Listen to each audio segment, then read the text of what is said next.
মাতাল ভাব হইছে। দেই ভাই মালটা। ভাই আপনার কাছে মোবাইল আছে? আছে। দেন তো একটা কল দিই। মানি ব্যাগ আছে, কিছু টাকা লাগতো, দেন তো। তাহলে খারান হেলিকপ্টার আই আপনার লয়ে যাবেন। হ্যাঁ, একটু চাপেন, একটু চাপেন। এই রুমা নাই, অপারেশন শেষ। ভাই তাহলে থাহেন, আমার আর ভালো লাগতো না, আপনি থাহেন, আমি গেলাম।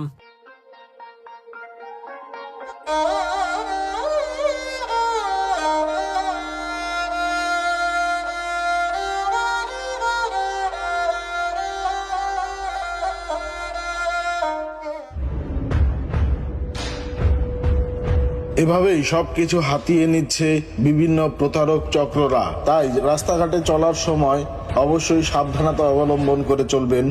আর ভিডিওটি ভালো লাগলে অবশ্যই শেয়ার করে দিবেন প্লিজ।